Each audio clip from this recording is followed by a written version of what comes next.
Enjoy your time here and find peace in the stories we tell. If you liked the story, don't forget to like, comment, and subscribe to support the channel.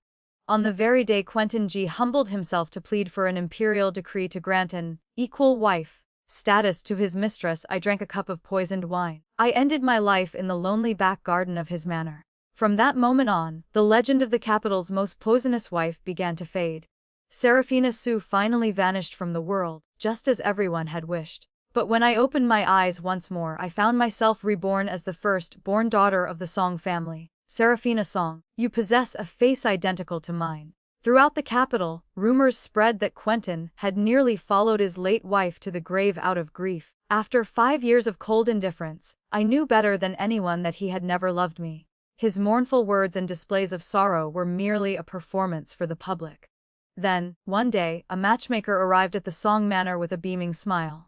Great news, great news. Your daughter's beauty is a mirror image of the late Lady G. Lord Quentin himself is coming to propose marriage.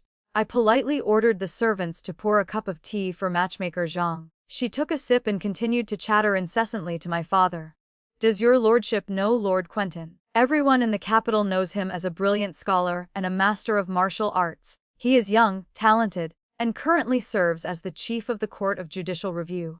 Lord Quentin lost his primary wife only 6 months ago. Since your family has not been in the capital long, you likely haven't heard the story. His late wife was the precious jewel of the great General Su. She came from a prestigious line of martyrs, and she was the last of the Su bloodline before the emperor personally bestowed her hand to Lord Quentin. Who could have known that such a beautiful soul would be so short-lived? Lord Quentin was so devastated that he nearly followed her. He even invited sorcerers to perform soul-calling rituals, searching for every mystic and eccentric under heaven. But how can the dead return to the living? The J household is simple, with only one concubine. Given your modest background, you couldn't usually dream of such a high match. However, your daughter must have accumulated great merit in her past life. Because she looks exactly like the late wife, she might even be installed as the primary wife. My father choked on his tea, speechless. Primary wife? You mean the chief of the Court of Judicial Review, Quentin? My father had only recently been transferred from Jiangzhou to the capital. He was over 50 years old and served only as a minor editor at the Imperial Academy, barely holding a 7th-rank position. Matchmaker Zhang laughed loudly. Indeed, however, Lord Quentin has only heard of her resemblance. He wishes to meet her once before finalizing the matter. My father immediately agreed. Of course. Whenever Lord Quentin has the inclination, I will personally lead my daughter to pay her respects. I do not agree. My voice was calm but sharp as I interrupted them. Matchmaker Zhang froze, and my father's face darkened instantly. Insolent girl. Marriage is the command of the parents. It is not your place to decide. Lord Quentin has deigned to look upon you. Whether as a primary wife or a concubine, it is a blessing you should cherish. I remained unmoved. Father, if you desire this marriage so much, why don't you accept this blessing yourself? Since I resemble her, perhaps he would find your features agreeable as well. Furthermore, does the law state that the chief of the Court of Judicial Review is allowed to kidnap or coerce a common woman? What do we call that? It is knowing the law and yet breaking it. I am an unmarried lady of a noble house. If I meet a strange man so casually, what will become of my reputation? If he demands marriage simply because of a face, his behavior is utterly reckless. Does His Majesty know? Do the 100 officials know? Do the people know? Or must I go to the palace gates and beat the drum to cry out for justice so the whole world can witness this absurdity? My father was stunned, his face turning bright red. He pointed a trembling finger at me. You wicked daughter. Lord Quentin is only interested in you because of his deep affection for his late wife. I laughed coldly. His deep affection has nothing to do with me. Since you are so sympathetic to him, Father, perhaps the rumors about you favoring a concubine and neglecting your legal wife for years are true. Perhaps I should beat the drum for that crime as well. Master Song shouted at the top of his lungs. Do not slander your own father. Very well. Since you are so impartial, Father, how could you possibly favor a concubine over your wife? I turned my head toward Matchmaker Zhang. Is that not so, Madam Zhang? The matchmaker was utterly confused. I let out a faint smile and gave a signal. Immediately, several servants from the main courtyard marched out, escorting a young woman. My father was furious. What are you doing? The girl, Selena Song, cried out with messy hair and tear-streaked eyes. Father, Save me. My sister wants to harm me. She sobbed like a pear blossom in the rain. I did nothing wrong. You did nothing wrong. 6 months ago, on the road to the capital, it was you who pushed the original Saraphina into the lake. I sneered and threw a dead, severed poisonous snake onto the ground. I slowly pulled several documents from my sleeve. This snake was found in my room. Your maid and the street peddler who sold it have both confessed. These are their statements. The silver used to buy the snake was taken from the manor's public funds. This is the evidence. Yesterday, you were lurking outside my room. These are the testimonies from the household staff. According to the law, your actions were clearly premeditated. If I hand this evidence over to the authorities, at best you will face 100 strikes and exile. At worst, you will be executed before the people. I turned back to my father. Father, you just said you do not favor concubines. I am sure you will handle this with absolute justice and support me in bringing this to the magistrate. Master Song trembled, caught between shock and helplessness. Could it be a misunderstanding? After all, she is your younger sister. I gave a short cough, and another group of servants brought Lady Lan forward. My lord, save me, I am carrying your hair. She knelt on the ground, wailing to the heavens. My father roared in anger. Saraphina, have you started a rebellion? Who gave you the authority to enforce private law in this house? This manor is not yours to command. Release her at once. Father, perhaps you should look at the manor's account books first. These are records of unexplained expenses incurred while Lady Lan was managing the household. The amount of silver lost is greater than if we had been robbed by a thief. As for the child, I took a sip of tea and smiled. Dr. Zhang came to check her pulse every 3 days. Each time, Lady Lan dismissed all the servants for at least half an hour. In the prescriptions he wrote for you, father, he secretly added baron powder. Do I need to explain the effects of such a drug? I have the remains of the medicine as evidence. Furthermore, when I sent people to investigate yesterday, I discovered that Dr. Zhang had already fled. Lady Lan's face turned deathly pale. My lord, it is not true. I am being framed. Do not listen to her lies. Matchmaker Zhang sat nearby, nonchalantly snacking on melon seeds. Master Song looked through the evidence until I brought the medicine dregs close to him. His eyes bulged, and he collapsed with a heavy thud, clutching his chest. Matchmaker Zhang screamed in alarm. The master has fallen ill from rage. I waved my hand, and a physician I had prepared in advance stepped forward. Do not worry, my lady. It is merely a sudden fit of anger. He will be fine after some rest. I ordered the servants to take my father inside and ensure he rested well. Then, I had Lady Lan, her daughter, and all the evidence sent to the magistrate to be dealt with. The hall finally returned to silence. I took out a small pouch of silver and walked toward Matchmaker Zhang. I apologize for the scene, madam. Her eyes darted around as she quickly spoke. Do not worry, my lady. I will report exactly what happened. Your decisiveness proves you are truly fit to be the mistress of a great household. You are mistaken. As I said, I have no intention of becoming the mistress of the G Manor. My background is modest and my temper is fierce. I lack respect for my superiors. I pressed the silver into her hand. Tell him exactly what you saw today. Matchmaker Zhang left with a look of utter confusion.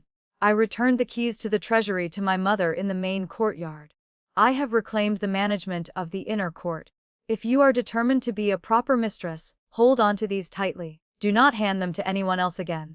I set the keys down and turned to leave. Sarah, do you still blame me? I looked back. In truth, I had nothing left to blame her for. Because of her years of indifference and neglect, the girl who was bullied by the concubine and half-sister, the one who actually drowned in the lake, was not me. It was the real Saraphina. Madame Song had her own bitterness and tragedies. In her youth, her father forced her to break up with her childhood sweetheart and marry into the Song family. She was forced to give birth to twins. Her heart was full of resentment, so she neglected her children and the household. She distanced herself from her husband and spent her years in a small prayer hall. But while she prayed to be reunited with her old lover in the next life, her son was being intentionally raised as a lazy, uneducated playboy. Her daughter's allowance was stolen, she didn't have enough food, and she lived like a servant, forced to please her half-sister just to survive. The original Saraphina was a kind girl whose youth was filled with nothing but suffering. Even so, she was generous enough to empathize with her mother, her father, and her brother. Everything is in the past now. I turned my head and spoke softly. I hope you can find peace and live well from now on. As I walked out of the main gate, Sebastian Song came running toward me. I heard you sent Selena and Lady Lan to the dungeon. I looked up at him. Does your heart ache for them? He scratched his head. You wrong me by saying that. You have been teaching me bit by bit for the last 6 months. If I still couldn't see their true faces, I would be a fool. They deserved it. They intentionally sent dancers to distract me so I wouldn't study. I was blind back then to consider them my family. By the way, I just ran into matchmaker Zhang. She was sighing and told me you rejected Quentin. Do you know who he is? Every lady in the capital admires him. Even I have respected him for a long time. You look exactly like his late wife. Isn't this a God-given opportunity? A God-given opportunity. I interrupted him. You think marrying into a wealthy and powerful family is a blessing from heaven? Can the Song family not prosper through your own success in the imperial exams? Can our father not work hard for his own promotion? Must we rely on me marrying into power? Are you all so useless that you must depend on a woman to bring honor to our ancestors?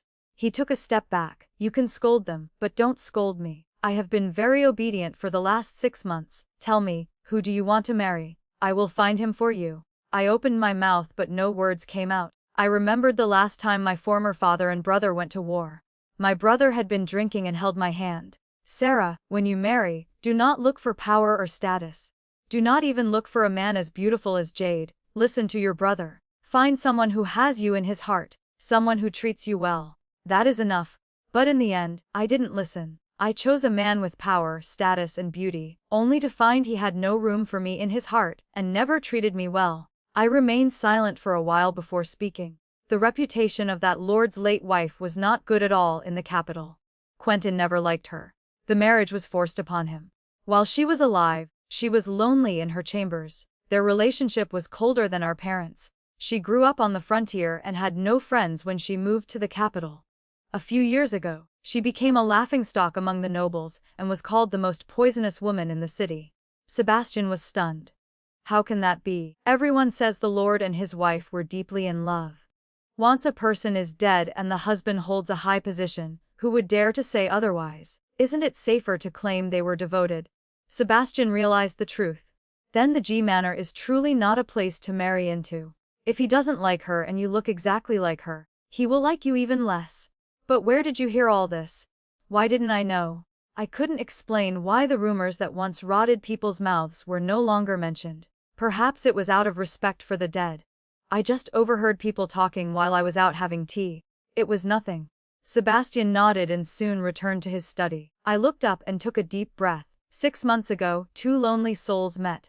The original Saraphina gave this body to me and asked me for 3 things. She wanted her mother to wake up, her brother to succeed, and for Lady Lan and Selena to face their karma. I had fulfilled them all. I had not wasted this second chance at life. As I stood there lost in thought, a dark shadow suddenly flickered across the roof. In that moment, my heart turned cold. I had been married to Quentin for 5 years, and I was not a stranger to the workings of his manor. Someone who could move so skillfully across the rooftops could be no one else but a shadow guard from the G estate. 3 days later, Tracy Chen invited me to a tea house to watch a play.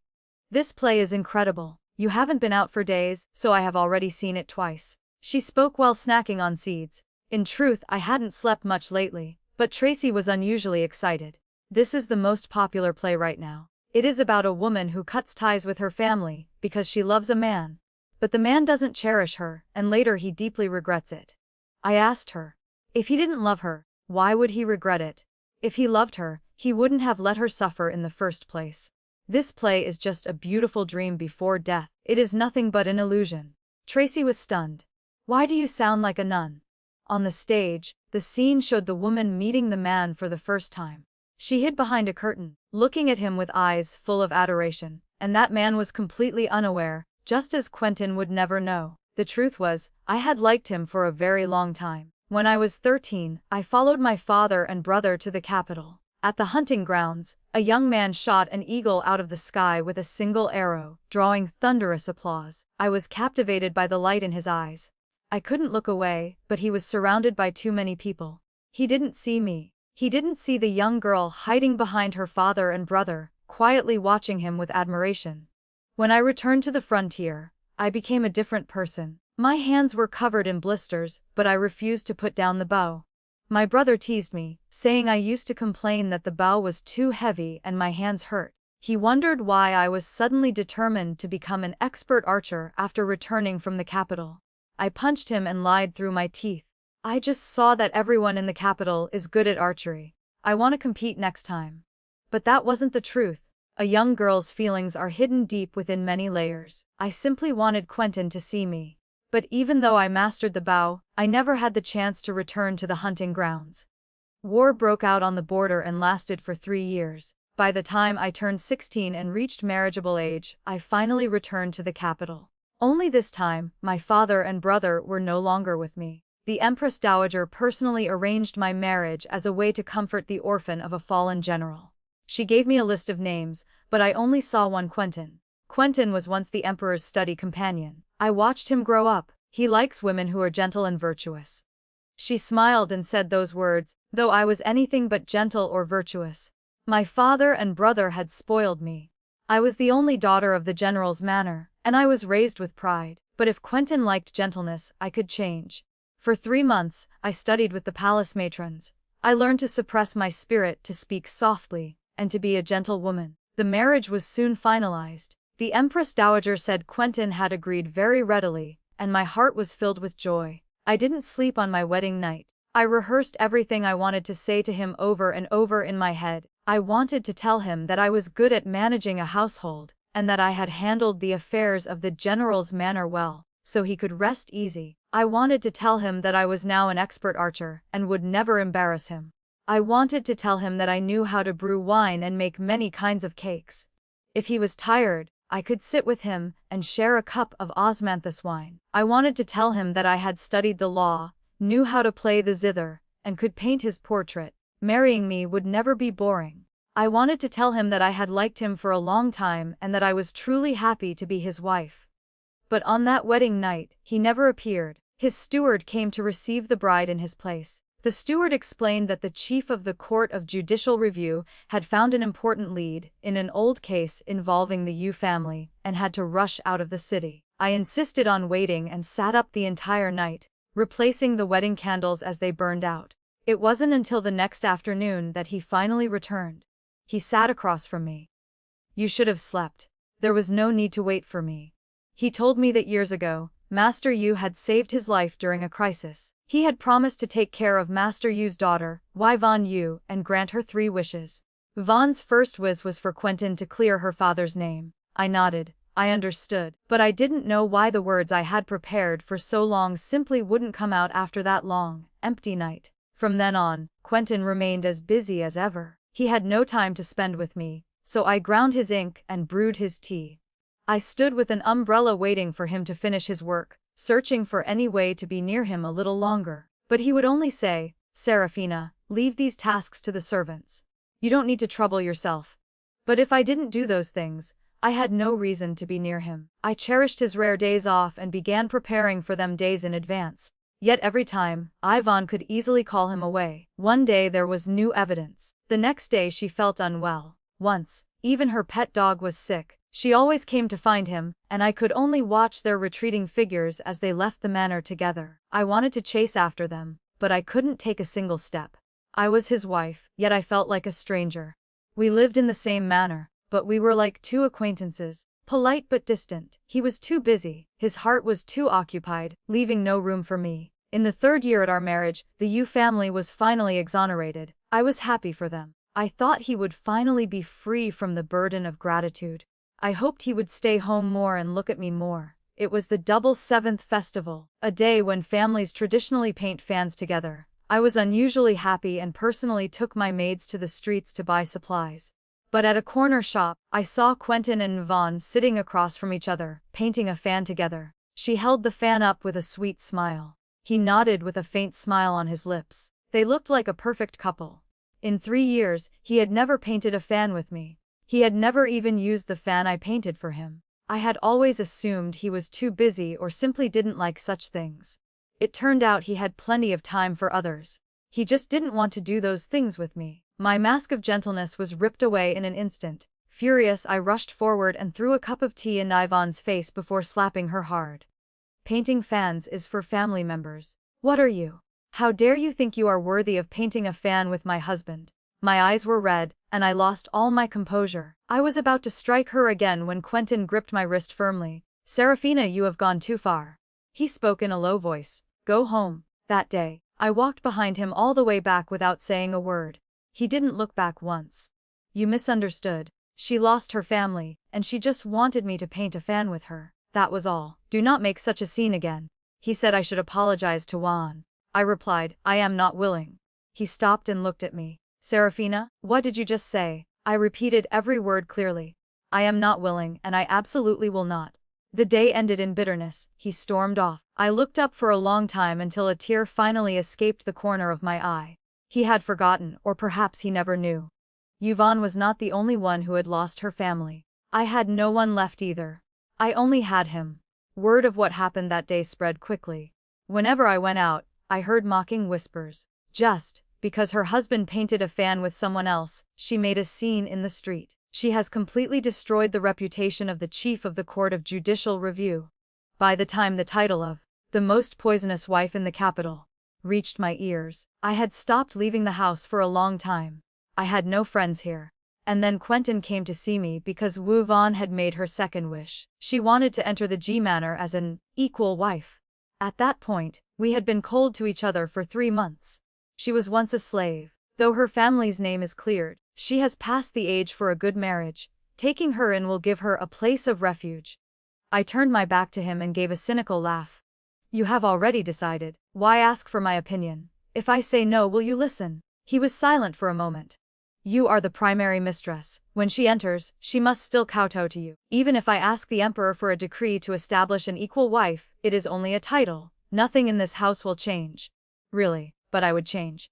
Or more accurately, I had already changed. I began to spend every night unable to sleep. The nights were endless, and I couldn't wait for the dawn. I did nothing but paint. I painted one portrait of the young Quentin after another.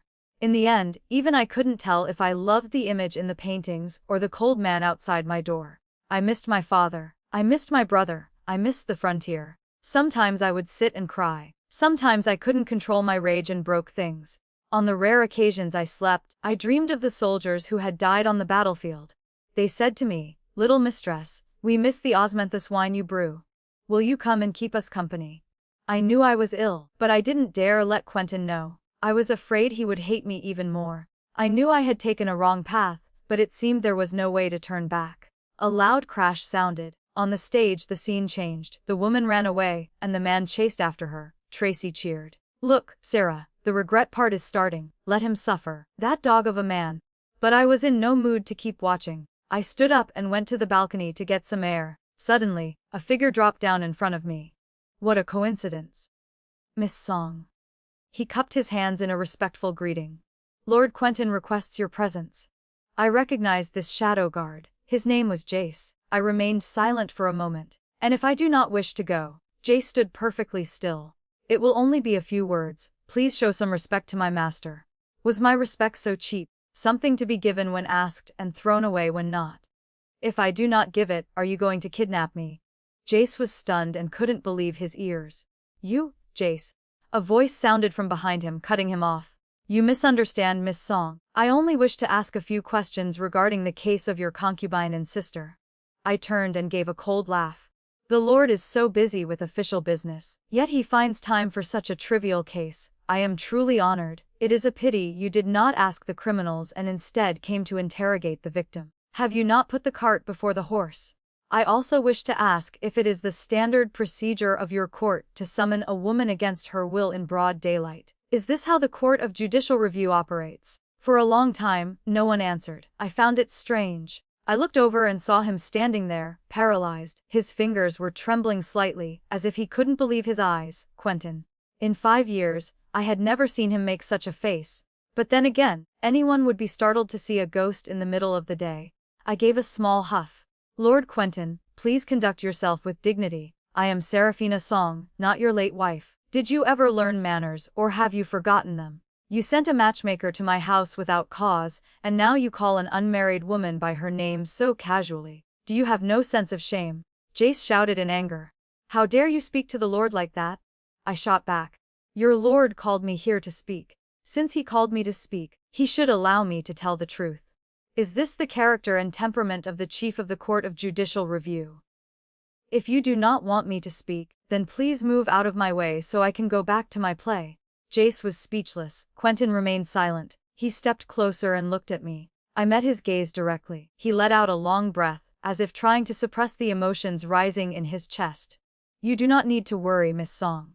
Nor do you need to think too much. He spoke softly. I invited you here for official business. I have reviewed the files on the case of your concubine and sister. The evidence is solid and the circumstances are severe. By law, they deserve 100 strikes and exile. However, the incident with the poisonous snake happened 3 days before you reported it. You clearly discovered it that night. Why did you wait 3 days to report it? How many years have you been a judge? Do you really think the word of a weak woman is enough to pass a sentence? At that time, I had only caught the snake. I couldn't prove who the mastermind was. Naturally, I had to take 3 days to investigate the perpetrator and gather evidence. He asked again. The snake was cut in half, but there are arrow marks on its body. It was hit exactly at the 7-inch mark, killing it instantly. I asked your father, and he said you have never studied archery, let alone hitting such a fast, moving target. He looked at me as if trying to pierce a hole through me. How did you make that shot? I met his cold gaze.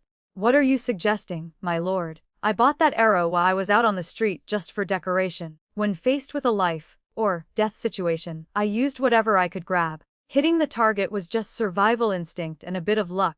Instead of sympathizing with someone who was almost killed, you are questioning why the victim isn't dead. You have truly been an official too long. You have no idea how the common people suffer. Quentin was silent for a moment. You are right, I have no more questions. I turned to leave. Wait. As I was about to pass him, he suddenly reached out and grabbed my arm. I looked up in annoyance and saw a layer of mist in his eyes, which were usually so calm. Where did you hear the title of the most poisonous wife in the capital? I was stunned. Before I could respond, he lowered his eyes. Regardless of where you heard it, my wife was not a poisonous woman. Do not let me hear anyone mention that title again. I returned to the second-floor balcony and realized my bracelet was missing. It was dangerous for a woman to lose a personal item in public. It could lead to unnecessary rumors. So, I went back to look for it and heard Jace's voice from a private room nearby. She is fluent in the law, knows how to use a bow, and knows how to use the presence of outsiders to prevent her father from being biased. The concubine and sister also said that she has been a different person since she fell into the lake 6 months ago. She showed no fear in front of you. She is indeed not like a woman who has been suppressed in her chambers for years. But if you say she is the mistress, I find them quite different. Quentin's voice sounded raspy. Why? The mistress was very gentle and always kind to us. She was not like this woman. She is too sharp. There was a moment of silence. Quentin sighed softly. Do you think you knew her well? She was truly not like that. Master, that mystic was just taking advantage of your grief. He said she wasn't dead and had been reincarnated into another body. How can you turn the whole capital upside down looking for her because of such nonsense? The silence lasted even longer this time. Perhaps I was wrong. Perhaps it was just an illusion. But there was a trace of pain in Quentin's voice. She indeed never looked at me with such eyes. But if I do not tell myself she is still alive, I don't know what to do next. The door to the next room opened, and I turned to head downstairs. The play was nearly over. Tracy said regretfully, you missed the last part. I smiled faintly. Missing it is also a kind of fate. Let's go home. Tracy looked at me. Sarah, why do I feel like you are about to run off to a temple and become a nun? Let me tell you something. Do you know who else was at the tea house today? It was the Chief of the Court of Judicial Review himself. Ever since his wife died, even his equal wife has been sent to live in a secluded manner in the outskirts. Countless noble ladies are dying to marry him as the primary mistress. It is a pity no one saw him today. Don't you think it's a shame? I looked at her. Do you think it's a shame? She nodded vigorously. Tracy, I am serious. Do not go near him. His birthday incompatible with others, including me. Meeting him once will bring financial loss at best and death at worst. You will be unlucky for the rest of your life. Tracy was terrified. Heaven protect us. No wonder you never come when I mention him. I must stay away from that disaster. A faint cough sounded behind us. I knew who it was, and I didn't turn around. I just pulled Tracy away. Soon it was July. At night, The rivers of the capital were filled with glowing lanterns, and the streets were unusually lively. Sebastian came out with me, but he was pulled away by his friends from the academy to drink and write poetry. I took a piece of paper with the name, Saraphina, on it from my sleeve and placed it in a lantern I had bought. I set it on the river and watched it float away. Last night, the original Saraphina appeared in my dream. Thank you, sister, for fulfilling my 3 wishes. I must go now. Can you release a lantern for me tomorrow night? As the lantern floated further away, and nameless emptiness grew in my heart. When I turned to leave, I felt dizzy and nearly fell into the river. Be careful. The moment I was caught, I smelled the familiar scent of orchids. I immediately pushed him away. My apologies. Quentin looked at his empty hands and was stunned for a moment. I only saw that you were about to fall. But there are many ways to save a person. You and I are not close. I still have to get married in the future, so please keep your distance. Supporting me with a hand is enough. He nodded slowly and lowered his eyes. He picked up a lantern by his feet and placed it in the river. Inside was a small paper boat with the words, "My wife, Saraphina Sue." But for some reason, the lantern only drifted a few times before it tilted and sank. Well, that makes sense. I am still in the land of the living, so where did he think he was sending me? Has the person you are honoring ever appeared in your dreams? He suddenly asked. I looked at him with confusion. She has never come to my dreams once. Even my lantern today was rejected. He muttered to himself. I always feel she isn't dead. I have invited many masters, and they all say they cannot find her soul. Some say she is still alive, but I saw her being placed in the coffin with my own eyes. He looked straight at me. Soul possession. Have you heard of it? I replied. Such terrifying words should not be spoken tonight. Be careful, or you might meet a ghost. Just now, when I saw you about to fall, I thought of her. She fell into the water once as well. It's strange. She knew everything, yet she didn't know how to swim. Only that time, I misunderstood her. I thought she jumped in on purpose to make me stay. I remembered that day clearly. He was busy with work, and I wanted to make him a bowl of lotus seed soup to cool him down. I took a boat onto the lake to pick lotus seeds and accidentally fell in. He was supposed to go out with Yvonne, but he stayed to care for me for 3 days. I thought I had finally found a bit of warmth in those cold days. But then he looked at me and said coldly, "The end of the year is busy. The Empress Dowager told me to take good care of her, but do not use this trick again." In that moment, I felt like I had fallen into an ice pit. From then until the day I died, I never sought him out for an illness again. I regret it deeply, he said. The dead are gone. Your regret should be written on a lantern, not spoken to a stranger. I turned to leave. Is it really not you? His voice sounded from behind me. I turned my head. You are speaking nonsense. Perhaps you should see a doctor for your delusions. He took a step forward, his eyes red. I know I did many things wrong. I didn't know how to cherish her. I was a fool. She should hate me. But why did she have to take her own life? Everyone says your personality changed 6 months ago, on the day she died. And you fell into the water that day as well. You and she look exactly alike. There must be a connection. He opened his hand. This is the gold peach blossom bracelet I lost the other day. Do you like peach blossoms? Is it just a coincidence? I looked directly into his bloodshot, hopeful eyes. My voice was calm. You are joking. Peach blossoms are beautiful. Many people like them. Is your wife the only one allowed to like them? He froze. See, even after all this time, he has forgotten. Back then, before the decree was even issued, Yvonne was so anxious that she insisted on entering the manor as a concubine.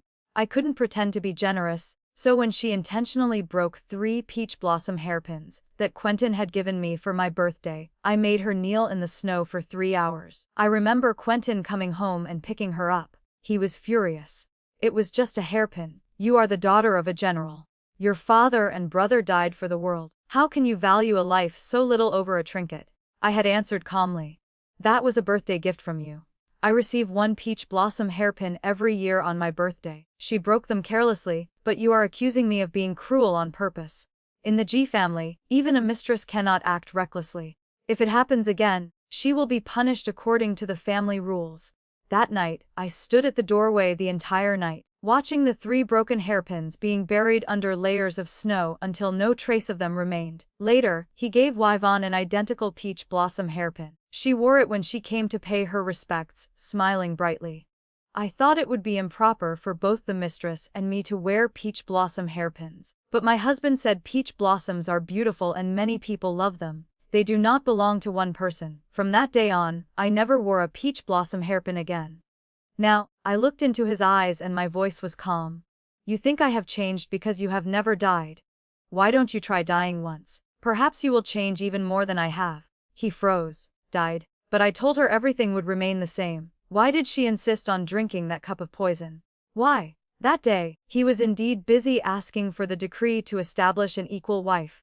He didn't know that while I was ill, Yvonne had sent everyone in my courtyard away and arranged for a man to harass me, hoping to make the charge adultery a reality. Yvonne was an expert at killing without blood. The man she sent was a former soldier from the frontier who had served under my father and brother. If it hadn't been for the 500 soldiers who were trapped, my father and brother wouldn't have died. That soldier's wife had been assaulted while he was at war and nearly committed suicide. Yvonne had saved her. He knelt before me and said, "My lady, I know I have wronged you. I am willing to serve you as a horse or an ox in the next life, but in this life, I must repay my debt for my wife." He loved his wife more than himself, so he was willing to be used by Yvonne and sacrifice his life to pay the debt. He knew that once he was accused of adultery with me, he would not survive. So what was the point? Why drag another life down, especially one that my father and brother had saved? In truth, I had always wanted to be free. I was just too cowardly. I was afraid that if I went to the afterlife, my father and brother would scold me. But if I did it to save the soldiers they had once saved, they wouldn't scold me anymore. Right. You don't need to die. Just wait a little longer. I will help you fulfill your wish. I heard my own voice, so I closed the door, opened the drawer, and took out the poisoned wine I had prepared long ago. I lay down on the bed. The moment I drank it, I felt a sense of relief I had never known. Why? Why? The man in front of me began to sob uncontrollably. I looked at him calmly. I told you, I am not your wife. How could I possibly know? I turned and looked into the distance where the lanterns were flickering on the water. Perhaps at that moment, she simply didn't want to live anymore. I put my veil back on and walked back to the street. Quentin stood there like a statue. Soon, Sebastian found me and ran over happily. He tilted his head. "Sarah, why are your eyes red? Have you been crying?" "I just had a bowl of spicy noodles." He gave an, "Oh, come on. There is stinky tofu over there. Your brother will take you to eat." After buying the tofu, Sebastian was pulled away by his friends again. I planned to go home, but at the end of the street, someone was performing fire breathing. The crowd was pushing and I couldn't stand firm. The tofu I had just bought flew out of my hand and landed right on the chest of a young man dressed in fine silk. Meeting Quentin always brought bad luck. I am truly sorry. I rushed forward, but it wasn't appropriate to wipe it for him. I was careless and dirtied your clothes. There was no answer for a long time. I looked up and saw him staring at me. This man was very handsome, but I had no impression of him at all. "Should I compensate you with some silver?" He let out an "ah" and fanned himself. "This fabric is very expensive. Once it's stained, it's hard to wash. I'm afraid you can't afford it." "Then give me a price." "10 taels?" he said. "Are you a scammer? I'll report you to the officials." Wait. He grabbed my hand. "Meeting tonight is fate. If you come and have a drink with me, we can call it even." I laughed coldly. "Are you flirting with me? I'm sorry, but your clothes aren't worth a single meal to me." He looked hurt. "You wrong me. This outfit was handmade by my mother using Suzhou silk. It really is hard to wash. I invited you for a drink because I fell in love at first sight. My intentions are honest and sincere. How can you call it flirting?" He claims to be heartbroken, yet he still manages to praise himself. I spoke quickly. "Do not say another word. Suzhou silk is hard to wash, but not impossible. I have a way to clean it. Once it's done, I will return it to you and we will be even. How about that?" He thought for a moment and nodded reluctantly. "Fine, but I don't know the streets of the capital. You must follow me to a tailor shop to change. I'll give you the clothes then." I agreed. After all, it was my fault. I followed him to the tailor shop. The shopkeeper was in the back room helping him change while they chatted. "You don't sound like a local, sir. Are you visiting family?" the shopkeeper asked. "Indeed," the man replied lazily. "My uncle moved to the capital 6 months ago to serve as an editor at the Imperial Academy." He was referring to my father. "My mother stayed in Pingzhou, and since it has been a long time since she saw her sister, she asked me to bring some gifts." "Is it the Song family manor?" The shopkeeper laughed.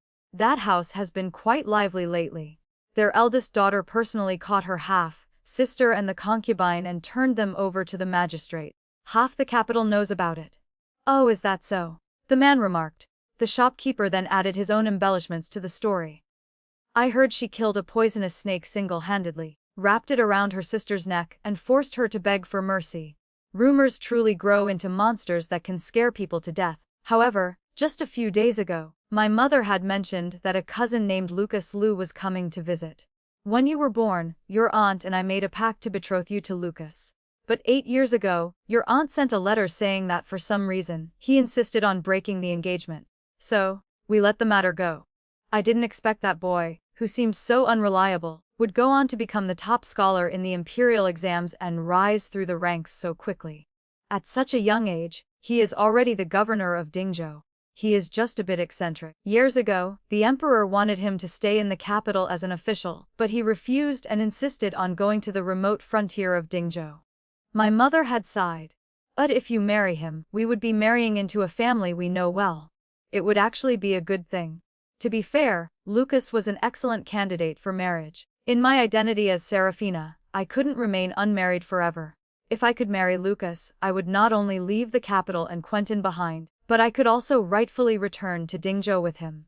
A man like him, who claimed to fall in love at first sight with a stranger, surely had countless admirers. A future divorce or separation would likely not be difficult. Returning to Dingzhou, to my true home, would be the best possible outcome for me.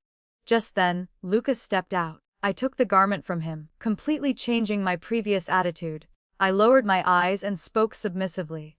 I overheard what the shopkeeper said about the Song family's daughter. You shouldn't believe those rumors too much. He raised an eyebrow. Oh, what a coincidence. Do you know her? I nodded, hiding behind my veil and praising myself without a hint of a blush. Miss Song is beautiful, gentle and virtuous. Most importantly, she once said that after marriage, she will fulfill her duties as a wife perfectly. She will prioritize her husband's family, never prevent him from taking concubines, and even help him fulfill his desires with other beautiful women. Is that so? Luke smiled. Then she truly's generous. Not only that, she is a talented cook, a skilled zither player, a painter, a winemaker, and a poet. Even the method I will use to clean this garment was something I learned from her. He clicked his tongue in admiration. Oh, then she truly is a woman of many talents. We often wonder which lucky gentleman will have the fortune of marrying such an exceptional woman. If you ever have the chance to meet her, you must seize the opportunity. When we reached the end of the street, I knew it was time to stop. I bid Lucas farewell. We agreed to meet in 3 days at the same spot so I could return the clothes. Thinking about the possibility of returning to Dingzhou, my heart felt light and happy. I had no idea that 2 pairs of eyes had been watching me from behind the entire time. I thought the words I said to Quentin the night before would be the end of it. However, the next morning, he appeared at the Song Manor, claiming he had come to apologize for his previous rudeness. Master Song was so nervous he nearly knelt before the chief of the Court of Judicial Review. Quentin turned his gaze toward me. I have made things difficult for Miss Song several times. I wonder if you would do my mother the honor of attending a dinner so I may apologize properly. I replied, you have indeed caused trouble, and the annoyance has been felt. As for honor, I have none to give. I only hope that from now on we never meet again, in life or in death. He remained stubborn. Let this be the first dinner, and the last. My father nodded vigorously like a woodpecker. Of course, of course. Rest assured, we will definitely attend. Fine then, let it be the last meal. Quentin smiled. My late wife used to love the stinky tofu from Dingzhou. I have specially invited a chef from there to prepare it on the spot. We scheduled the dinner for 2 weeks later, on his day off. After Quentin left, my father immediately glared at me. Saraphina, are you a fool?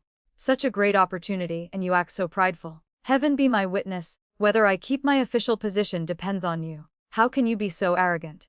My mother spoke up calmly. I don't think Quentin is a good match. He clearly sees Sarah as a replacement for the woman who died. Even if she marries into wealth and power, what would be the point? My father clutched his chest. Women are so shallow. Is wealth and power not enough? You demand a man's true heart as well. Does a man's true heart even exist? That one sentence left both my mother and me speechless. What is all this commotion about? What are you all discussing? A lazy voice sounded from the doorway.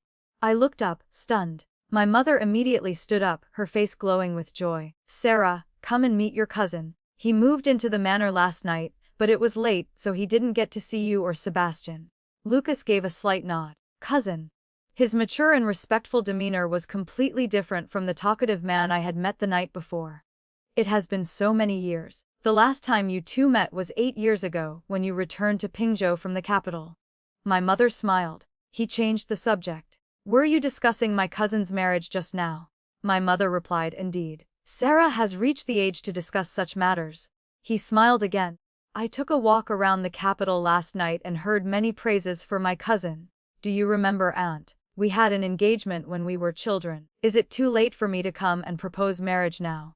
Everything was moving forward almost too smoothly. After leaving the hall, I immediately caught up with Lucas. Do you truly want to marry me? He stopped and fanned himself, returning to his playful manner. What is the matter? My cousin was so bold last night, and now that her wish has come true, she is afraid.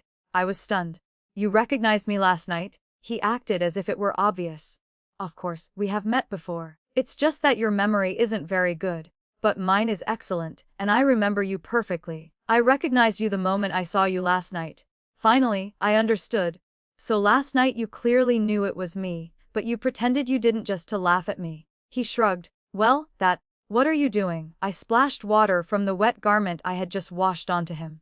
In that case, wash it yourself. You have quite a temper. You haven't changed at all. You are the one with a temper. I turned to walk away in anger. Sarah, I turned and glared at him. We are not close. Do not call me that. There are no snake peddlers in the capital. Where do you think your sister bought that poisonous snake? I froze. I turned around and looked at him in disbelief. He adjusted his wet clothes and walked slowly toward me, lowering his voice. Selina Song is a girl who has never left her chambers. If no one had guided her, she would never have known where to buy such a thing. As for Lady Lan, she is indeed wicked, but if she truly dared to commit adultery with that doctor in broad daylight, she would be exceptionally brave. And yet, that Dr. Zhang fled at the exact moment Selina caused trouble.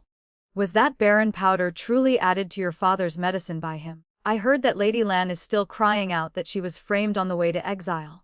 It's a pity her pregnancy was lost, so we cannot verify the paternity. My voice was heavy. What are you trying to say?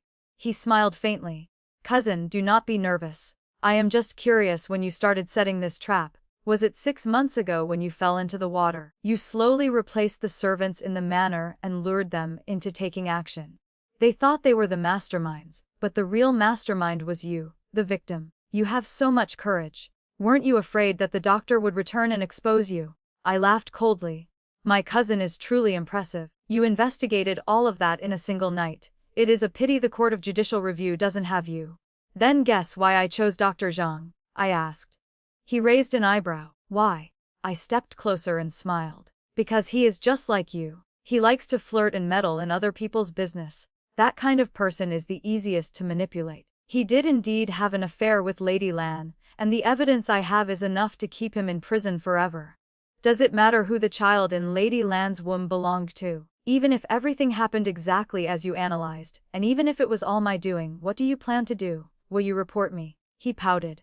I do not flirt. I told you, I fell in love at first sight. Besides, why do you think so poorly of me? I am only worried about you.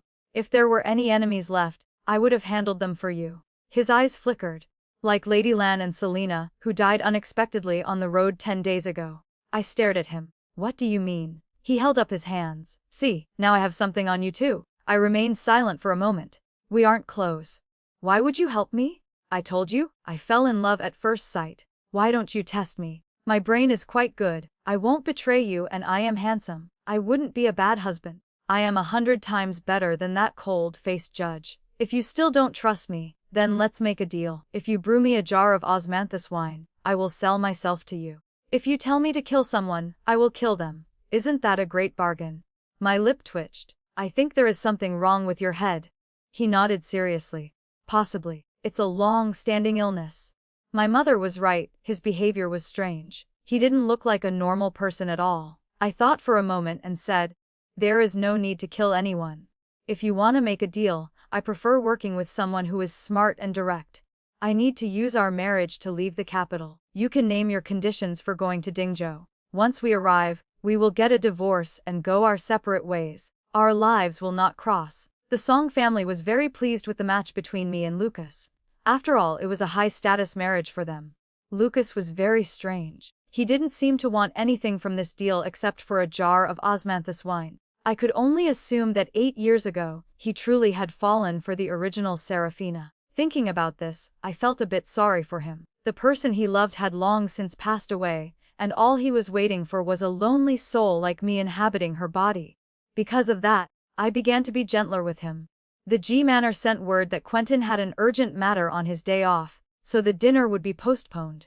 When I lived at the G Manor, he had stood me up so many times I had lost count. I was used to it. Now that he had failed to show up, I was more than happy. Lucas, on the other hand, was always around. One day he brought me a clay figurine, another day a paper fan, and another day he came to check on the progress of the wine. Coincidentally, the things he gave me were all things I had loved before I was married.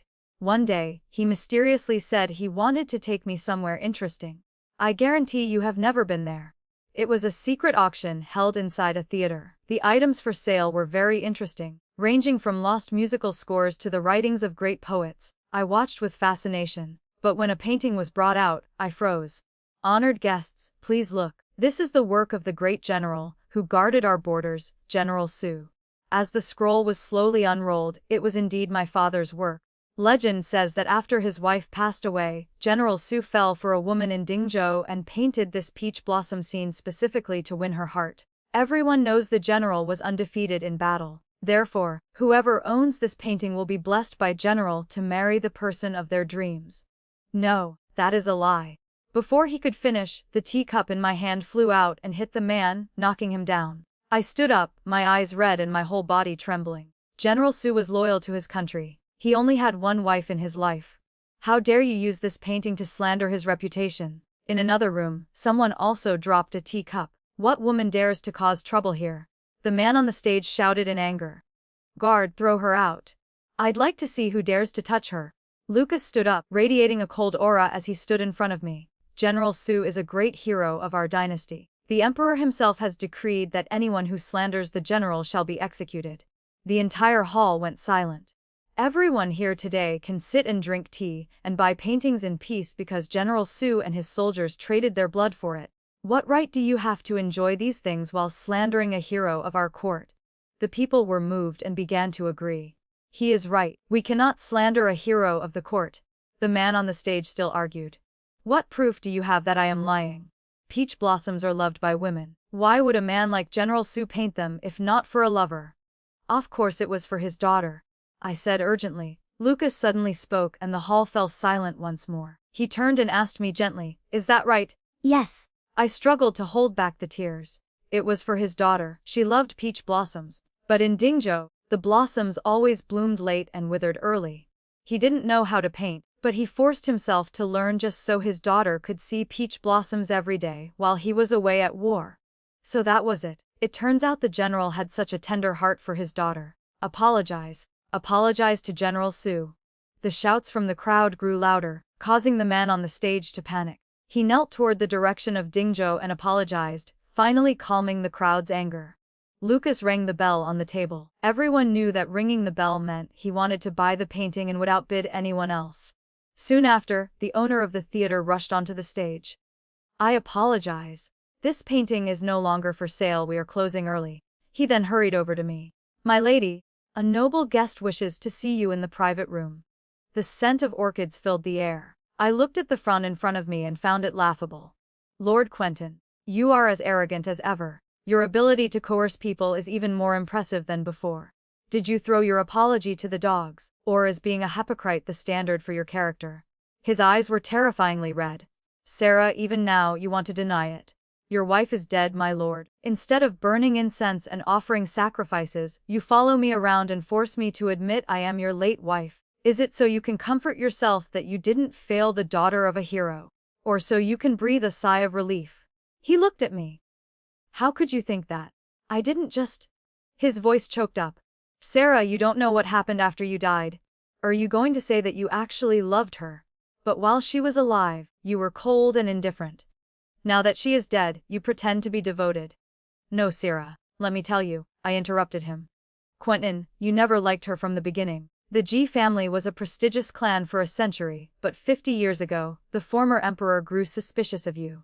Your parents died because of that. Even though their names were eventually cleared, they didn't live long. The current emperor uses you, but he still fears you might have other motives. Therefore, your marriage was especially important. The court didn't want you to marry into another powerful family, fearing you would become too strong. Marrying the orphan of a general who had nothing was the best choice. For the court, it was a test of your loyalty. For you, it was a way to prove your loyalty to His Majesty. So you let her be, as she had nowhere else to go. She liked you, and you even found it annoying, because you only saw her as a decoration in your house. Nothing more, nothing less. That isn't true. His eyes were red. How could I not have feelings for my primary wife after 5 years? I just didn't realize it, and I realized it too late. So, you only woke up after you drove her to her death. Lucas, who had been silent, finally spoke up. Quentin, what I hate most is a hypocrite like you. You were the one who asked for an equal wife. You were the one who drove your primary wife to her death. And now you put on this fake show of devotion. It makes me sick. Quentin spoke in a low voice. Lucas, this has nothing to do with you. Sarah is my fiancée. You interfere with her again and again. Do you think I, her fiancé, am dead? He stepped forward. If you have the strength, come at me. Do not make things difficult for a young woman. Lucas pulled me out of the room. I said softly, this was just a deal between us. He outranks you. You don't need to offend him for me. He stroked my head and said, did you forget what our deal was? You give me a jar of osmanthus wine, and I give you my whole life. I was stunned. He lowered his voice. Sarah, I only want to ask you one thing. Do you hate Quentin? Hate him? The man who trampled my true feelings under his feet. The man who wouldn't leave me alone even after I died. How could I not hate him? I hate him, I heard myself say. He looked at me. I understand. He turned and went back into the room. A loud thud followed. What woman who lives in peace would keep a cup of poisoned wine by her bed? Another thud. What woman who lives well would refuse to receive her husband? Another thud. Quentin, have you ever thought about the kind of life you forced her to live? You deserve to die. You should have died long ago. The punches fell like rain. I listened to the sounds, my mind going blank for a moment. Quentin didn't fight back at all. Weren't you investigating why she died? Lucas's eyes were bloodshot. I can't believe that as the chief of the Court of Judicial Review, you didn't even know who you were keeping by your side. What are you saying? Quentin wiped the blood from the corner of his mouth, looking confused. You mean Vaughn? I only gave her a place of refuge. How could she? Lucas laughed coldly. No wonder she chose death rather than relying on you to protect her. Do you know, when I found out what that man who fled your manor had done, I truly wanted to kill him. But I didn't.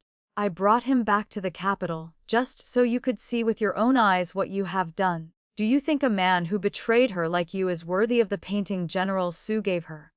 Quentin looked at him blankly as the punches continued to fall. If he hit him any more, he Lucas. I pushed the door open. Let's go. Sarah. Quentin saw me and struggled to crawl toward me. I planted peach trees in front of your courtyard. Next spring, they will bloom with the flowers you love most. Come back, Sarah. He was sobbing. Come back. We have a life together. We will live well from now on. I held Lucas's hand. Lord Quentin, how many times do I have to tell you? Saraphina Su is dead. She drank poisoned wine and died in the back garden of the G Manor. The dead cannot return to life. After leaving the theater, I let go of Lucas's hand. He handed me my father's painting. The rest of your things are kept safely at the General's Manor in Dingzhou. I have people guarding them carefully. This painting must have been one of the items stolen before. I looked at the painting in my hand. Who are you really? He looked at me. I am an old friend. I don't will remember. Why did you do all of this for me? He spoke softly. I told you I fell in love at first sight, but I no longer believe in feelings. It's okay. I believe in them for both of us. I remained silent for a while. Aren't you afraid? I looked at him. Saraphina is gone. I am just a lonely soul inhabiting her body. After a long silence, he stepped forward and gently hugged me, afraid. Tonight I will check your drawers. I will confiscate any poisoned wine or medicine. Keeping poisoned wine by your bed. Who taught you that bad hot? My eyes suddenly felt hot. Lucas? Yes. Don't be too good to me. I'll be afraid. Then I will be good to you bit by bit. I still want a divorce when we get to Dingzhou. Fine. I will listen to whatever you say. The silence lasted for a long time. Lucas, I called his name again. Yes. Will you paint a fan for me? The wedding between me and Lucas was set for 2 months later. Tracy was very sad to see me go, but seeing how happy I was, she was happy too. One day, she went with me to look at wedding dress patterns, but she was suddenly taken away. I was very familiar with this tactic. When I found the place, I saw Jace. Jace. Let her go. My lady. He suddenly knelt down. The Lord is ill. Please go and see him once. There are many things you don't know. The Lord and Vaughn never had a true physical relationship. After you were gone, the Lord sent her to the secluded manor, and refused to see her no matter what she did. She once made a third wish, wanting to be the primary wife. But the Lord said that in this life, his only wife is you. After he found out what she had done to you, he was furious and locked her and that man in the dungeon. But what angered him most was that he hadn't protected you, so he began to punish himself. In truth, ever since you passed away, his health has been declining every day. Did you know? The Lord went to Dingzhou and personally dug up the peach tree you loved most from the general's manor, and brought it to the capital to care for it, hoping that if you ever returned, you would still have blossoms to see. He went to the auction that day because he heard there might be a work by General Su. He went for you. Every painting you left behind. The Lord watches night after night without sleep. He even sleeps holding the bow you brought with you. He knows you drank poison before you died and understands how much you suffered. He even ignored the rumors and hired sorcerers to call your soul. Before he found you, he nearly turned the capital upside down. He bowed his head low. My lady, the Lord truly loves you. I looked at him, calmly. Jace, have you ever drunk poisoned wine? He was stunned and shook his head. Do you know what it feels like when the poison enters your stomach? Have you ever experienced lying on a bed waiting to die? He remained silent and shook his head again.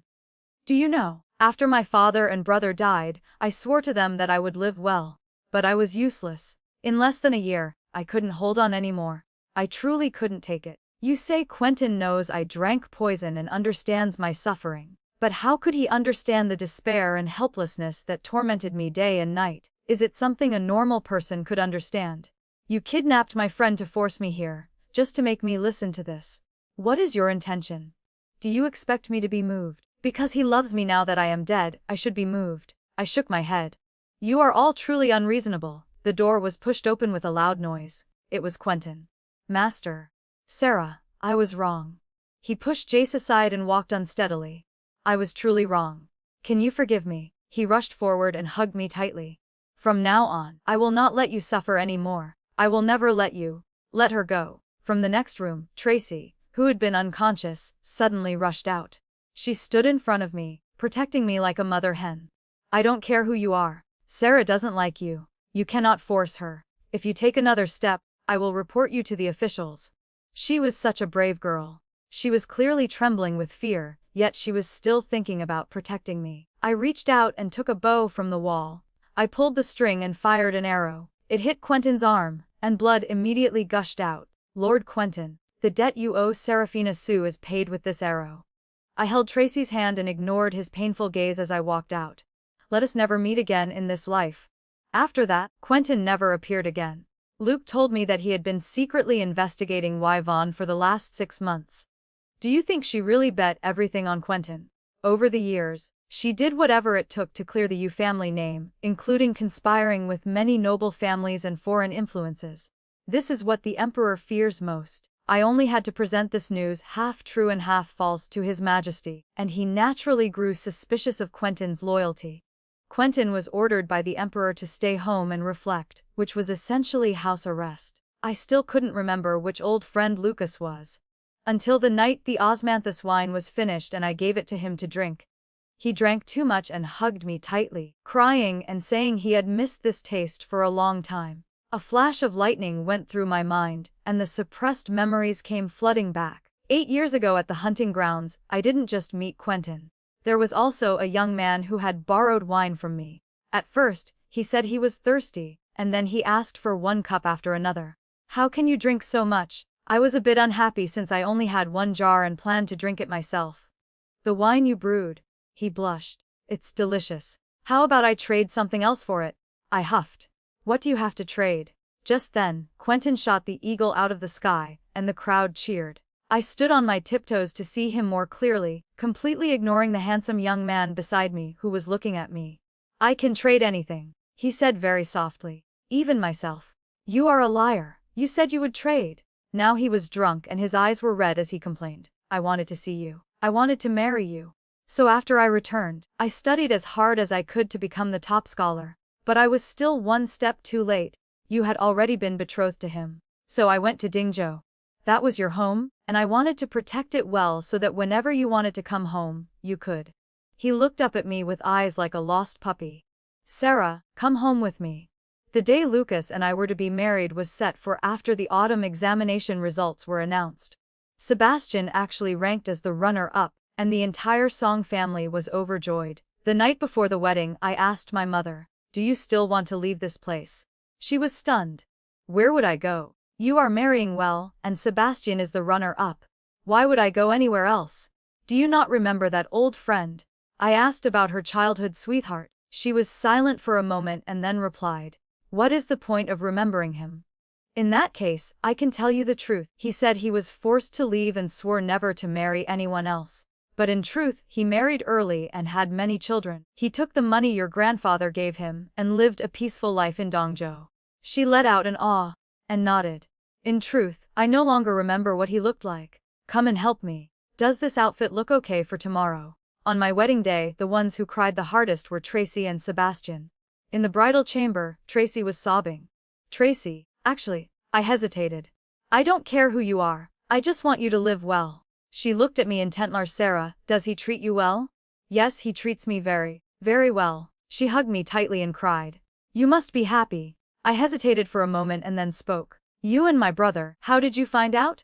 She was terrified and her tears stopped. I said, "Never mind. My brother's brain is average but he is working hard now.